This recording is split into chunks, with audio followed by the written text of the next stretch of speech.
VZ 改造計画はフロント、リア、サイドと、ギミックが充実してきました。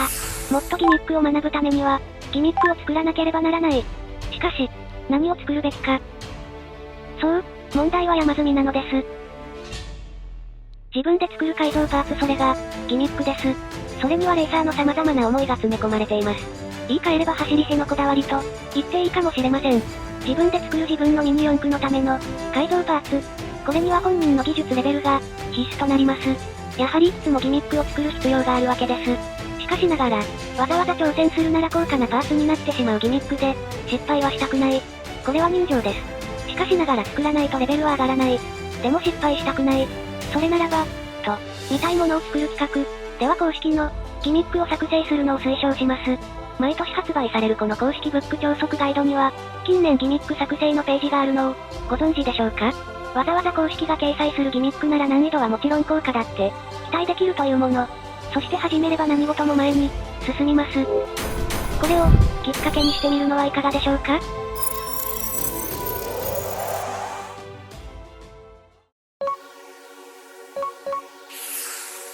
こんにちは。見たいものを作る企画、主任の僕です。こんにちは、通りすがりの助手 F1 です。前回は、イカれたブレーキを作成したんでしたっけ？失礼な。イカれたじゃなくて、イカしたブレーキだろ？これが、タイヤに直にブレーキを、かける面白構造でしたよね。効果は？絶賛試験中です。なお、効果があるとは言ってない。まあ、いろいろな試行錯誤はミニ四駆の、多くの楽しみでもありますよね。そういうことだね。それで、今回は何を、するんですか？今回は、これだ。あ、超速ガイド、新しいの、出てたんですね。そうなんだよ。毎年楽しみだわ。超速ガイドとは、ミニ四駆レーサーのバイブル的な公式ガイドブックである。その内容は、その年のジャパンカップコースの、紹介と解説はもちろんのこと、対策マシンの紹介もしており、現行マシンのカタログから始まり各車種の、解説、公式大会レギュレーションも、記載されている。モーターをはじめとする各種グレードアップパーツも、紹介されていて効果について、意外な発見があったりする。特に前年度の公式大会の、チャンピオンズマシンギャラリーは必見である。この公式ガイドブックを読むだけで、ミニ四駆の知見が広がること、間違いなしである。その中のギミックシリーズ、今回は公式 AT スラダンだ。へえ、ついに公式もスラダンギミックですか。スラダンは前に MA 改造計画で失敗してましたよね。いずれあれはリベンジする。まあ、とにかく今回は公式監修のギミックパーツ AT スラダンだ。これを早速作ってみよう。残念だったパーツの再利用もできて最高だね。買ったパーツをずっと使わないままとか、精神的に良くないわ。そういうことを言わなければいいのにな。まったくですね。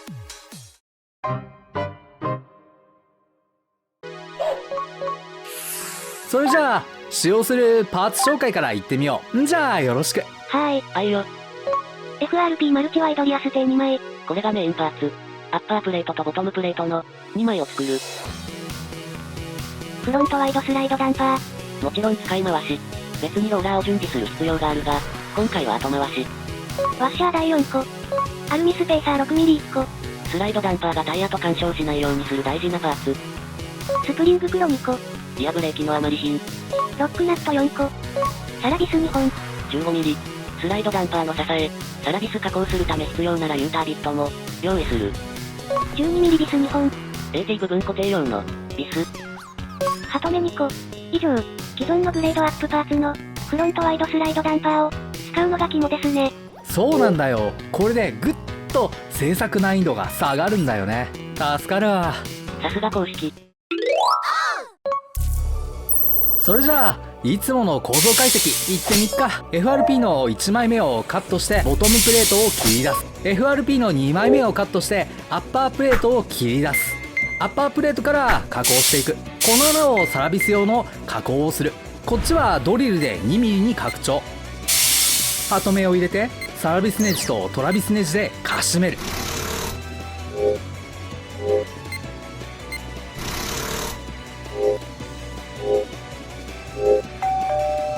出来上がったらパーツをひっくり返す。表裏には注意ね。 15mm のサラビスを下から配置。ワッシャー台を配置。スラダンが乗るからグリスを塗る。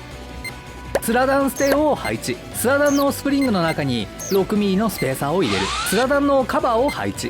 ワッシャー台を配置。ロックナットで固定。ボトムプレートを重ねる。仮面からビス 12mm を配置。ビスにスプリングを配置。ロックナットで固定。 Complete. この時にロックナットの向きに注意してね。稼働するとこんな感じだ。 6mm のスペーサーが左右のスライド量をうまく制御してるんだよ。 Good. ほん。特に難しいところはなかったと思う。成長しましたね。それじゃあ今度は実作業に取り掛かってみよう。 Go. リューターで FRP をカットする前にマスキングテープを使ってカット部分の位置決めをする。デザインナイフで正確な線を引く。ひと手間かかるけど頑張る。やっぱまっすぐな線ってかっこいいんだよね。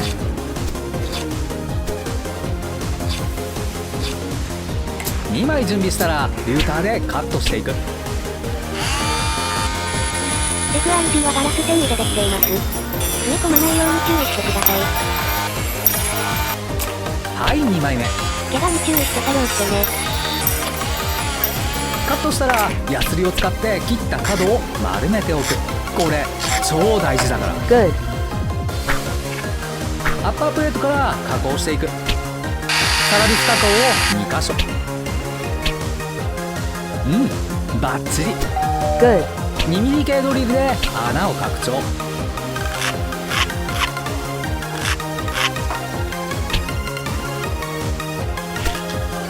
ハトメを入れてサラビスとトラビスネジでかしめる。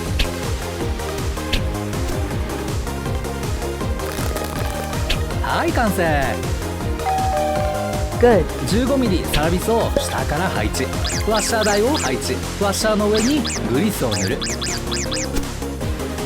使い回しのスライドダンパーを分解。使用するのはステーの部分とスプリングと上部カバーね。スプリングの上に 6mm のスペーサーを入れておく。グリスアップをしてカバーしてワッシャーを配置。ロックナットで固定。はい、アッパープレートを終了。ボトムプレートの下から 12mm のビスを配置。ハトメの穴で合体させる。スプリングを配置。ロックナットで固定。ロックナットの向きに注意してね。ほんと綺麗にまとまってる。さすが公式ギミック。はい、完成。稼働はこんな感じ。お、すごいちゃんと動いてる。工程の割にかなりいい出来のギミックだと思うわ、これ。簡単そうですね。それ大事よな。やっぱり完成するとモチベーション上がりますもんね。そうだよね。よし、じゃあ実際にシャーシに取り付けてみよあれ？なんか干渉してる？タイヤが大きすぎるんじゃないですか？う。なんだかそれっぽいね。そういうとこが抜けてますよね。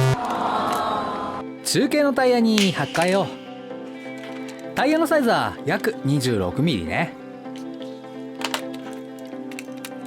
マジでぴったりだな、これ。 VZ シャーシのフロントにすんなり作ってのも高評価ですね。すごいよな、これ。感動するわ。よし、本体に取り付けてみよう。簡単に付け替えれるってのが汎用性高そう。ってことで完成。どうよ。これって正直な感想を言ってもいいんですか？無理やりくっつけすぎ。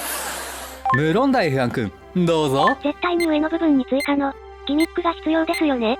ああ、やっぱりそう思う。思うでしょ普通。どう見てもこれ追加で提灯を乗せる構造ですよ。そうだよね。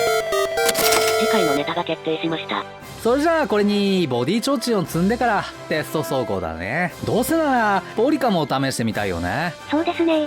でもプラボディも捨てがたいんでしょ？そうなんだよ。どうすっかな。両方やれば。ということで今回はここまで。次回は提灯をやりますよ。高評価、チャンネル登録をよろしくお願いします。それではまた次回ご期待ください。ミニ四駆作って走らせようぜ。超図解 VZ。 今回のおまけコーナー、ハージーマール用ってことで 3D プリンターの導入ガイド5回目です。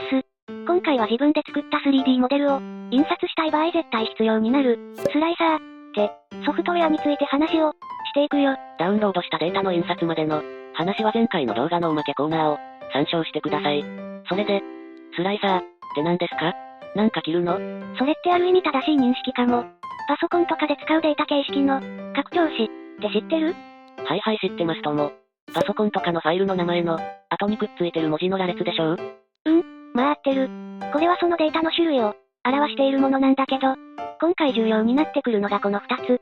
ブレンダーの STL とそれを変換した G コードだ。へえ。この STL のデータには 3D のデータしか入ってないわけさ。例えば大きさだったり形だったり、長さだったり、色だったりするわけ。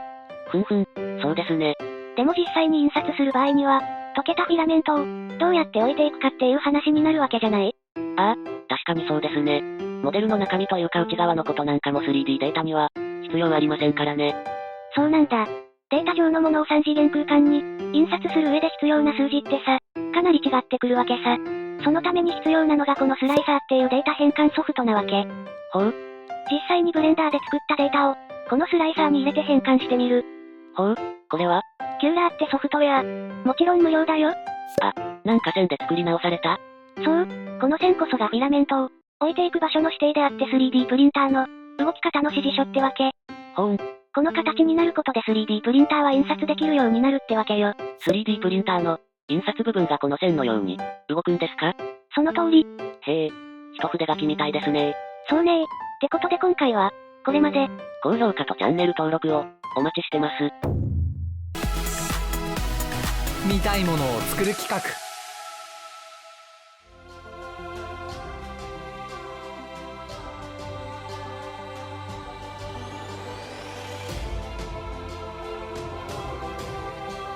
ご視聴ありがとうございました。高評価、チャンネル登録をお願いします。それじゃあ、また次回。